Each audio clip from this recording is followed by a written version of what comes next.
Hello, everybody. It's Dr. Rick. Uh, Happy Sunday to you. Happy July. Well, it's Saturday. Moving too fast. Happy July. Hope that you had a great week. I am not going to be too long here. First of all, we had an unbelievable webinar yesterday on unleashing the power of AI. For those who attended, thank you. I'm hoping that you have taken what you've learned and you will take the next step. Man, we talked about everything. There was a guy there who was starting a vending machine company, and we found out how AI could actually contribute to that. And we talked about AI in mental health, AI in physical fitness, AI in the medical industry. We talked about it in so many different ways and how it's going to influence the future. Goldman Sachs says that AI is going to eliminate or replace 300 million jobs globally over the next 18 months or so. So then what does that mean? That means that you could reskill yourself, reinvent yourself, make allotment for what influences AI will play. You got to think, we literally right now have McDonald's unmanned, meaning you can literally pull up to a McDonald's order at the drive-thru, and when you pull around to the window, a machine is going to hand you your food. It's going to have cooked it, prepared it, made the bag and everything. Not a person in the building. Nobody manage it. Nobody watch it. It's literally to that particular level. And we see it over time in our grocery stores and Walmart and Kroger and Randall's, where we used to have the interaction with the cashiers. Cashiers are now becoming obsolete. And we haven't even reached the pinnacle of what that's going to look like, grocery shopping. So AI is going to play a role. So the thing is, what are you going to do about it? My thing is, one of the biggest problems that I see with people who are quote unquote unhappy with their lot in life. I don't believe in lots in life. I believe that we choose to stay in places we may have been pushed into. So you don't get to choose where you're born. You don't get to choose the condition you're born in. But at a certain point in time, there has to be something within you that says, this isn't what I want. And if that's not what you want, you get to come out of it. Now, depending on where you're at and how long you were there, how deeply rooted it is in your family DNA, and I mean that genetically, and I mean that culturally, it can be a fight. This isn't about ease. This is about possibility. And so what happens? You have to make a decision that this isn't my lot in life. I'm not going to be here. What I see are so many people unhappy. 85% of the people in this country wake up and go to a job every day that they don't like. 80% of first-time heart attacks happen Monday morning between 5 a.m. and 12 p.m. I wonder what's happening then. Everybody's getting up, going to that job they hate for the first day of the week, 5 hard days in a place they don't want to be in. And the truth of the matter is, you have way more control over your life than you believe. The problem is, you can't keep doing what everybody else has been doing. Here's the thing.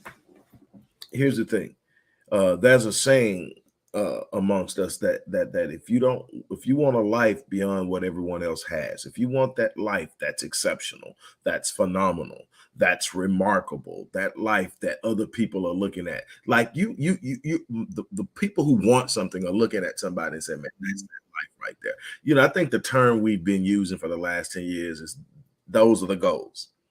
Marriage goals, love goals, career goals. Those are the goals. Looking at a particular person and seeing what they're doing and saying, those are the goals. Well, here's the thing. They didn't do what everybody else was doing. They did something different. They got outside of the box. They decided, if I am going to get things that other people don't have, I'm going to have to do things other people don't do.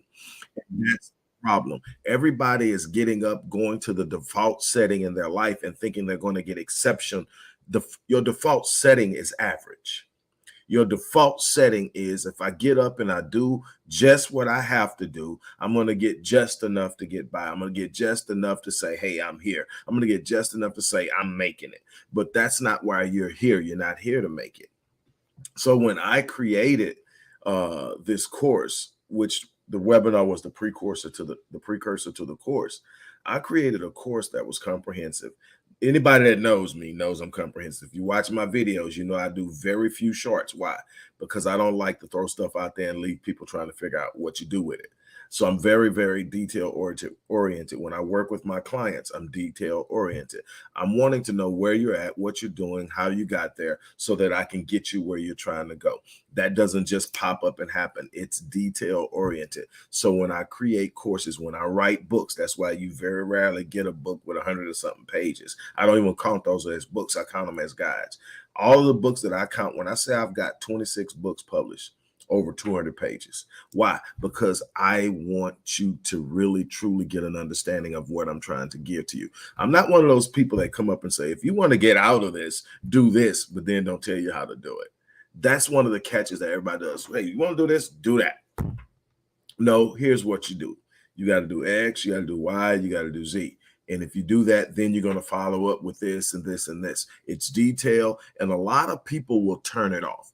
Because you know what? We've been trained for sensationalism and we've been trained for brevity. So what we want is something real succinct, real sensational, drive our emotion. Doesn't even have to have substance as long as it makes me feel good.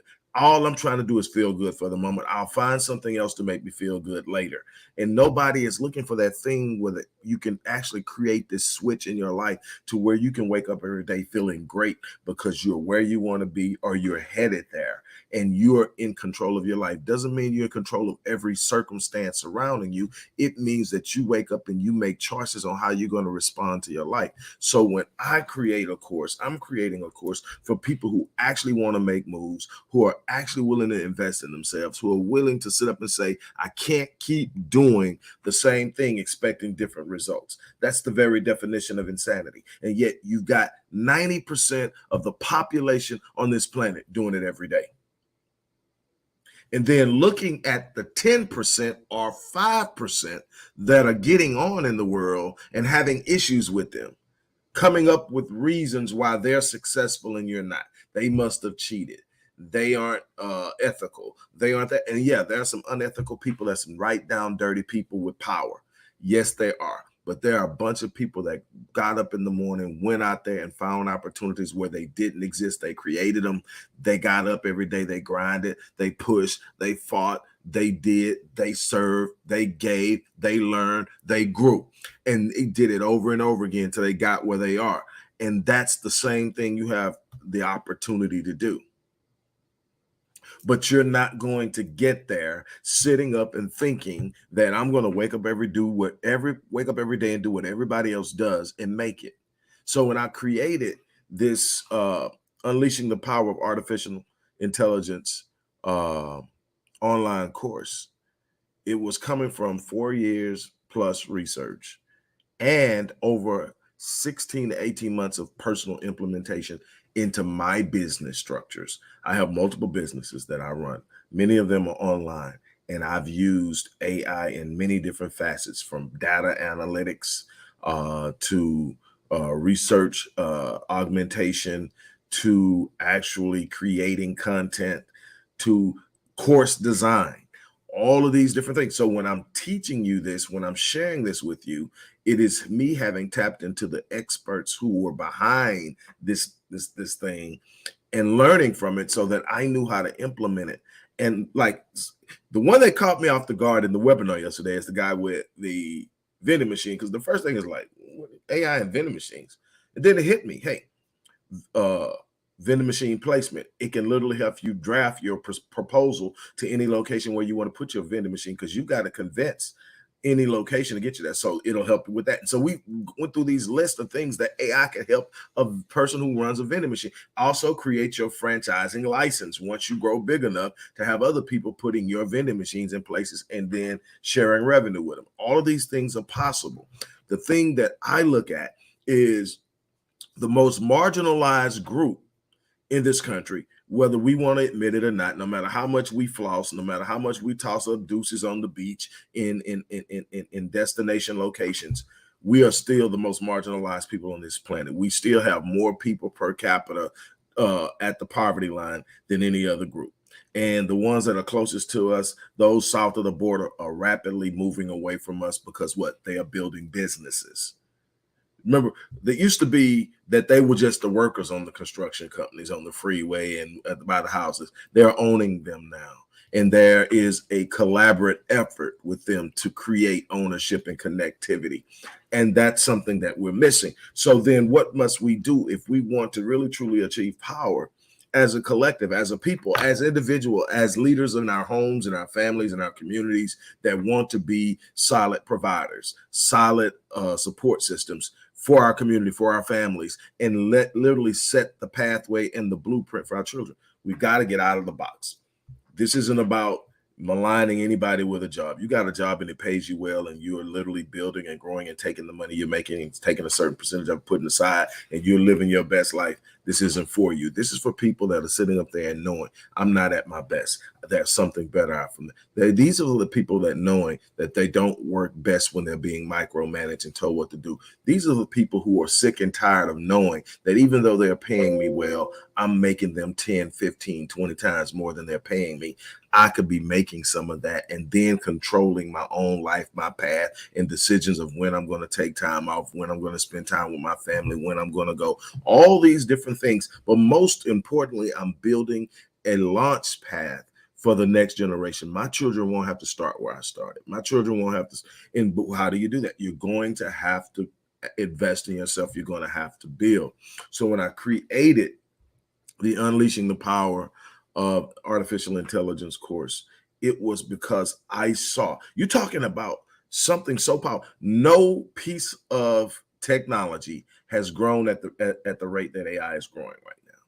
This is the reality of it. Not the internet, not the cell phone, not social media, all those things. And they have, social media has grown at an unbelievably astronomical rate. The internet is unbelievable. You got a juggernaut, which is one of the most powerful forces on the planet, called Google. And if you own a business online and you're trying to do stuff and you're using Google Analytics, you're using Google Ads, you're using Google AdSense, you're using all these different things that help you, and they do. I generate money a lot of different ways, and one of them is working with Google, but Google controls it. And I mean, all these big juggernauts online, Amazon, Walmart, Wayfair, all these different juggernauts that are online monsters, Spotify, all of them bow down to Google. That's the power. But just imagine where this was not even 20 years ago. So it's growing. But then check this out. As fast as all of that has grown in the last 20 years, just remember, Facebook was just the next MySpace, remember? Not anymore. Businesses are getting on here and creating billion-dollar enterprises on there because it's the branding monster. Instagram is also an unbelievable way to move products. YouTube is the second largest search engine in the world behind Google, which owns it. And you can go there and you can create content. You got 11 and 12-year-olds making $10 and $11 million a year doing something as simple as reviewing toys on YouTube. And yet you're sitting here and you're letting someone convince you that you can't take control of your life. But the crazy thing is AI is outpacing all of those things in growth. It's going to have an impact. Just imagine 300 million jobs. They're there today. They won't be there 18 months from now. So what are those 300 million people going to do? And so someone asked me a question. So what's the point? The point is, for once in our history here, get out ahead of the trend. To get out and be ahead of the trend. Here's what happens. We got ahead. I see trends as waves. Those behind the wave are actually the force that's pushing the wave. They have the hardest resistance because they are creating the force. Those who are in front of the wave are those who are reaping the momentum and the reward of being in front of it. They're getting all the things where everybody else is behind the curve. We've been the ones pushing it. We are the consumers. The ones in front of the waves are the business owners. Those are the trendsetters. Those are the ones that are saying we have advanced and we're moving. We wait for everything to happen. We sit up and laugh at it. We talk about it, that's stupid. And then once it gets going, there we are trying to get ahead of it. We'll buy the hell out of an Apple phone, never invested in Apple. Got a closet full of Jordans, never invested in Nike. Here's the thing. AI is coming. We're already at 4.0. when you talk about just the generative side of AI. We're already at 4.0. 5 is already done. We're waiting for congressional approval. That's how powerful it is. Now, you don't think that the people who already have positions of power are looking for ways to use AI to keep the masses at bay? This whole thing that we talk about with racism is simply the guardian of the gate to elitism. Racism protects the wealthy, using race as a barrier and a creator of buffer zones. The people we fear the most, we keep the further away from us. The people we are willing to give poverty and no easier control, we give them the benefits, the privileges, and use them as buffers through the force of hatred and indifference to push them back, thinking that they are better because they have the privilege. And this was done years ago. This caste system is designed to keep you at bay. So what happened when the internet came is it broke down some barriers. Why? Because there's so many things that I do online that does not have my appearance, my likeness, or anything attached to it. Why? Because there are markets I want to tap into and withdraw. And when I withdraw, I'm not going to go back out and spend it. I have stopped so many of my old spending habits because I realized just what I was doing. I was financing the demise of my people by pouring money that was being paid by other people outside of my race, and then going back and spending it right back. That's why they don't have a problem giving NBA players, NFL players, other athletes and entertainers all this money. Why? Because the first thing we do is we run to white-owned establishments, white-owned fashion companies, white-owned car companies, and we spend exorbitant amounts of money there to prove we've arrived, and we dump all that money that we've earned right back into their economy. So they get to be entertained by us. They use us and our skill sets to build and grow their enterprises and make way more than they're paying us, and then know it's coming back. Why? Because we're trained consumers and we buy into that. And so what I did is I stopped. I have a nice vehicle, but I've had it for a very long time, and I'm gonna ride it till the wheels fall off. Don't have no note on it. It speaks of how I feel I want to carry myself and represent myself. There was a time at 6 or 7 of those in the driveway. Bunch of square footage that I'm not using. And just money just going. Closet, rival any woman's. Shoe collection, rival any woman. Still got a few shoes and caps. But most of the stuff is just holdovers. Because for a while, I have not been out just splurging and buying because I understand. I'm going to put it in my company. I'm putting the vast majority in the expansion growth of my company. The rest goes off into investments because I understand. And so I invested a great deal into learning AI. Tech wasn't my thing. I got into tech because I needed to understand it to rebuild and rebrand myself online. And so when I created the 7-day online business launch course, that was me taking what I had done for 13 plus years and saying, hey, this is what I've done. It works. Do it. Let me show you how to build a business, start a business, launch a business for little to no startup capital. Grow it out, and from there, piece by piece, bit by bit, but you got something that's yours. And let me tell you something. I'm not going to tell you it's easy. I'm not going to tell you every day I wake up and everything just flows like milk and honey. I'm going to tell you when I wake up, it's mine. When I wake up, I'm smiling because I'm about to start a day with something that I'm passionate about, something I love, something that I will do long after it stops being financially necessary because I am passionate about it and I love it. But let me tell you something. There's nothing like being able to say, you know what? I went through a very rough time. I went through a divorce last year. I lost one of my younger brothers last year. A couple years before that, I had 5 heart attacks in March of 22. So the last few years has just been this constant barrage of bam, bam, bam. But last year was really tough for me. Anybody that knows how I feel about marriage knows how hard that was for me. But I got to January and I thought, wait a minute. I am so pushed and programmed to sit up and just keep going no matter what. That's how the heart attacks got me. Just would not. I didn't have time to go get checked out. I was working. I was grinding. I was trying to make things happen. I had a family that needed me. I had all these things that I had to hit. And I'm killing myself because I'm not moving that sedentary lifestyle. I done went from being fit from like 5 years ago to just being unbelievably overweight. And anybody that's followed me has seen the story of the weight loss journey since then and where I'm at and all that. But what happens is I get to 2022 and I decide, you know what? I'm not doing it like this anymore.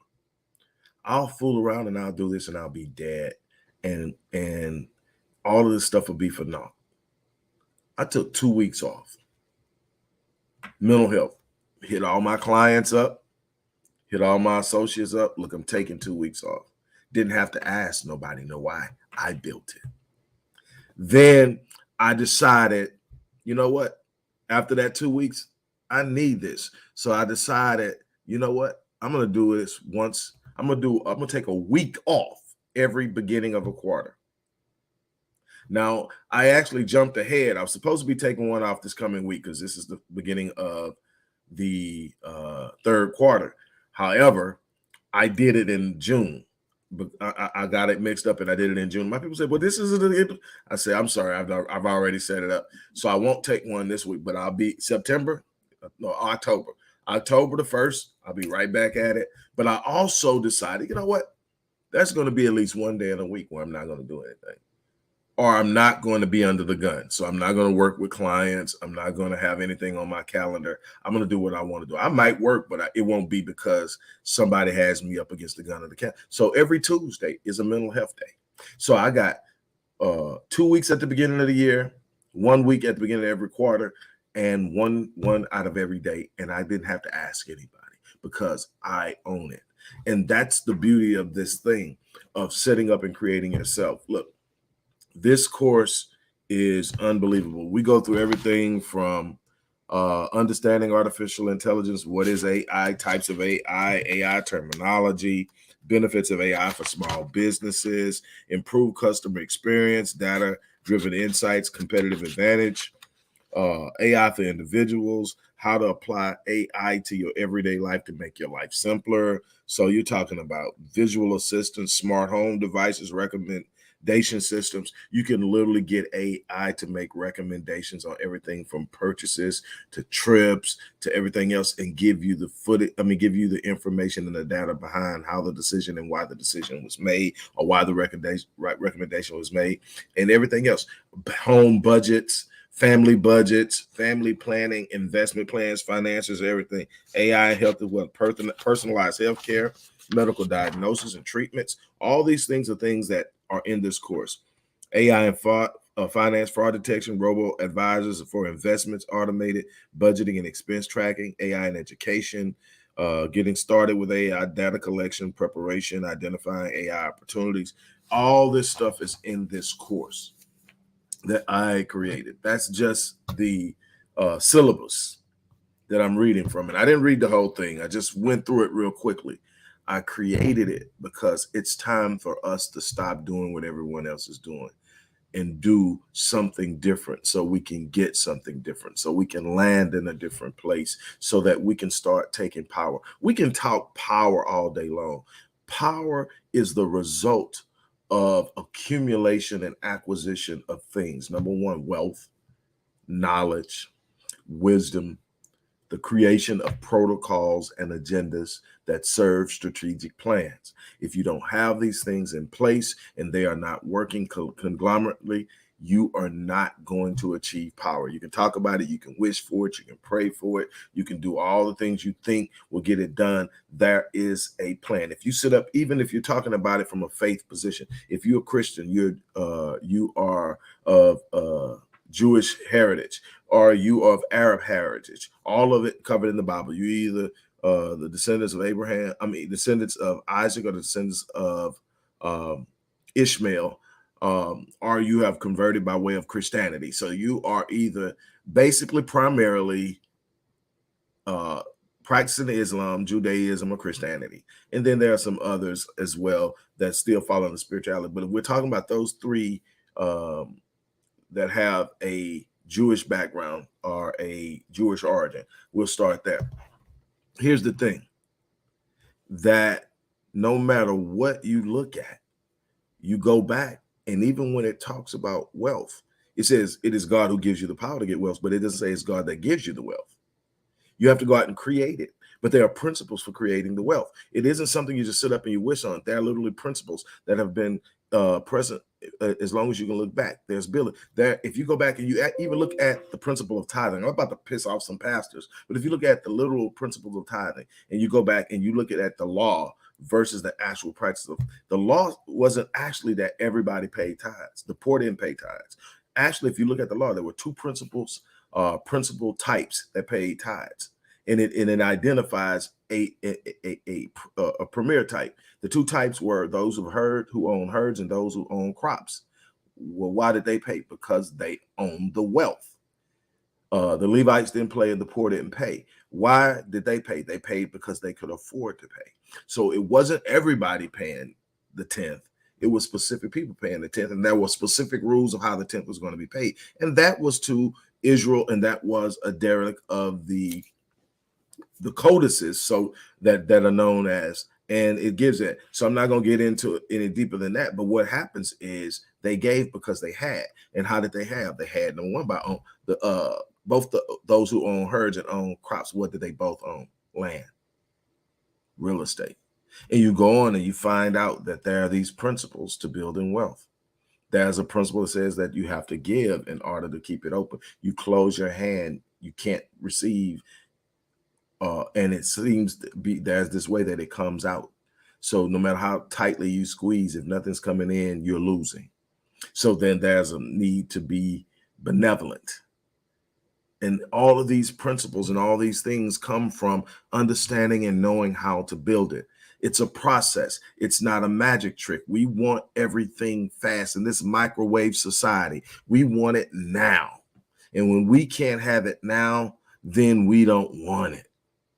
Or we're going to jump from one thing to the next. We're going to demand somebody else gives it to us. No, you're going to wake up and you're going to have to look up and say, hey, look, I'm not happy with the position I'm in. I'm not happy in the state I'm in. I'm not happy with my financial situation. I'm not happy with my relationship. It doesn't mean that I'm going to run for anything. It means that I'm going to work on changing it. I'm going to work on building something, work on doing something. I understand that nobody has it perfect. Everybody who has the things that I look at and think they've got the perfect life, they've worked their ass off to build it, and they're still working on it. And all I get to see is the shine. I don't get to see the work and the grind and the push and the things that are going in the background. It's not meant for me to see. Now, if I get close enough to some people who have success in their life, I'll see what goes on in the background, and it will encourage me with some of the things I'm going. What I'm trying to get you to understand is there's no easy way to the grand life that everybody wants to live, but everybody gets turned around. Let me explain something. It's not how smart you are. It's not about who you know. It's not how great your plan is.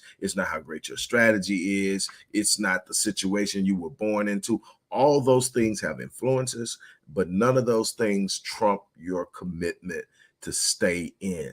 It is being able to finish what you start. It is the distance you are willing to go. It is the distance you are prepared to go. If you're not prepared to go the distance, you're not going to achieve the things that you desire in life, because life will pay whatever price you demand of it. But at the end of the day, it's going to make a counter demand.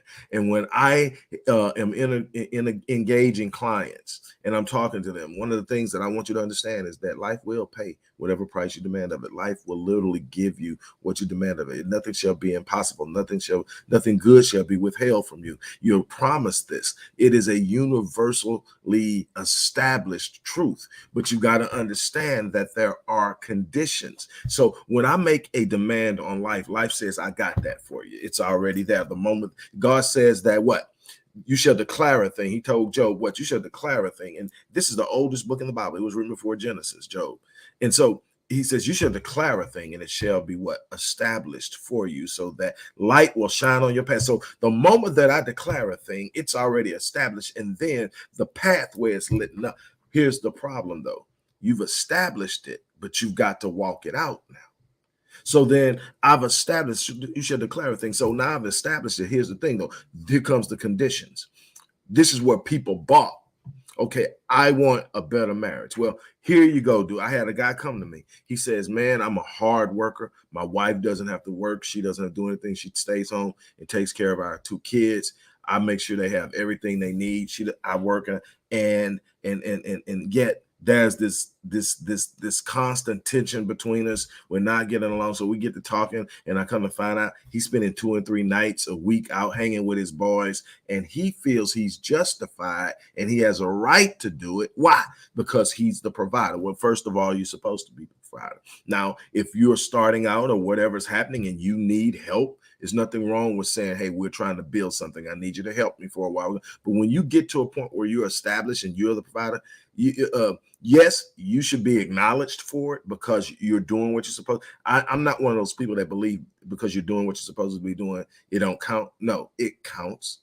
How many people aren't? How much of the world is just in turmoil because people aren't doing what they're supposed to do? So you find somebody doing, yes, ain't no damn job you're gonna go on that you're doing what you're supposed to do. They're not gonna acknowledge you on. But that's what we want to do in the home is we want to sit up and say, hey, that's what you're supposed to do. I'm not giving you credit for that. You're supposed to be in the kitchen cooking. You're supposed to be working. Yeah, I am. I'm not asking for praise, but I want you to acknowledge that I'm holding down what I'm supposed to be holding down. Anyway, look, here's the thing.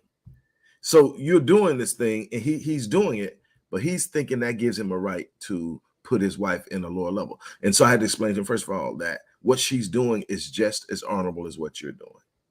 Matter of fact, I think it's more honorable. She's educating your seed.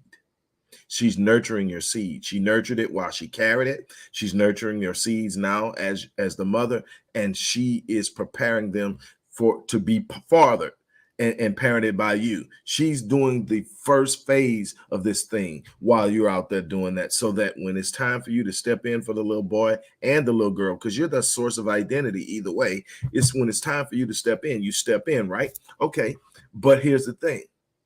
You've got to honor her in the same way you want her to honor you. The same way you want to be acknowledged for being the provider. She wants to be acknowledged for being the nurturer. And she wants to be held in equal esteem, and she deserves to be. So then there should be nobody, including your boys, that come before her. So if you want a better marriage, the demands you make on life, you're going to have to meet the counter demand. Put her first. Now, here's what happened. He went and did what I told you to do, but he did it begrudgingly. So what did she do? She is what we see visually. And I don't just mean with our eyes. I mean, we are the ones, the holder of the vision. That's why it says, right, the vision. We're the ones with the vision. So we think visions. We see, we discern through our sight. She has what? Discernment. She has intuition. So what does she do? She feels you're doing it, but you don't want to do it. That's worse than not being. That's worse than not being there. You're here, but you are here begrudgingly. She thinking that you might as well go. So he comes back and tells me it doesn't work. So we get to it. I tell him, look, you better start seeing the value in this woman before you don't have this woman. And so he goes back, and this time he starts to see it. And now I'm like, hey, number one is your boys should love you enough to tell you to be home. You need to start making sure you're around the right people, because your boys will say, man, we spent, well, I ain't going on there, man. We went out last week. You need to be at home. So he went from seeing his boys 3 times a week to seeing his boys maybe twice a month, and so things went great, but he had to meet the counter demand. He had a demand on life, but he didn't want to give anything to get. That's not how life, God designed this world to be a world of what? Reciprocity, a world of sowing and reaping. You want the harvest, but you don't want to sow. You want the promise, but you don't want the process. You want all these. That's not how it works. So what I'm trying to get my people to see is you can't keep demanding greater things with mediocre behavior, mediocre mindsets, mediocre standards that you're operating by. This is a chance for us to really truly climb and get out. Create these courses. And something else. While I have a healthy non-Black roster and clientele, I don't advertise to them. They come find me. I advertise to the people that I'm really trying to lift and help, because they're the hardest to reach. They're the hardest to convince. They're the hardest to help. And so when I'm doing this, I'm not there. There are more people from outside looking like me, my people, that come to me for the things I do in every area. Now, there's stuff I do from the Odyssey Project solely for us, but I still get support and ideas and pushes, like, with what I did with the workshop on adverse childhood experiences. We really truly have to look at where we're at and what we're doing. But I do this because I believe in us. I believe in our genius. I believe in our gifting. I believe in the power of our resilience. And that's why it's so frustrating to see that we haven't moved one iota. Matter of fact, we've regressed uh, since the 60s. We've regressed significantly. We have been stagnant in home ownership. The wealth gap has widened. We are becoming less and less relevant politically. Why? Because we're refusing to build. We're caught up in what we look like. You can just look at different things in different phases. We are sold out on being the loudest, and I mean that visually and audibly, but having the least. And time is out from that. When you have power, you can move quietly, and your power is felt. You don't have to say a whole lot. You don't have to flex and posture. You make moves. But in order to make moves, you got to develop an awareness of how the game is played. You got to develop awareness of what's going on. We are losing because we don't know how things work.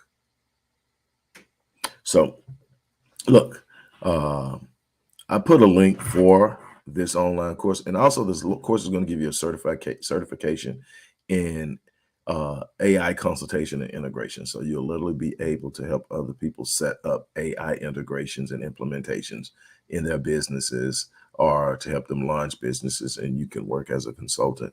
Um, and my academy is nationally accredited through the Crystal Rain Institute, which I sit on the board of, and I've written a lot of curriculums for, and its accreditation sits under the University of North Carolina at Chapel Hill. So we are juiced, and we are doing things to make us better so that we can be better, so that we can do better. But we have to start somewhere. So, again, if you want to be a part of this AI movement, and it's coming and it's going to impact you one way or another, this is a chance to have a lot more control of how you're going to move and where you're going to fit in it. The course is on sale for the remainder of the week. It will be eventually priced at $1,600 right now. I think it's at $690. Well, I'm looking. I can tell you exact. It's at $697 for the remainder of the week. So with that being said, look, I'm gonna get ready to get out of here. You guys, thank you for dropping in on your Saturday and spending time. Thank you, Antonio Vargas, for stopping in and commenting. I know people are out doing what they do on Saturdays, but hey, I'm working. There's a mission, there's a plan, and I'm going to do the best I can to be influential and helpful in making sure that plan gets out. So again, here's your chance, here's your opportunity. As I always say, I live my life on full so that when I leave,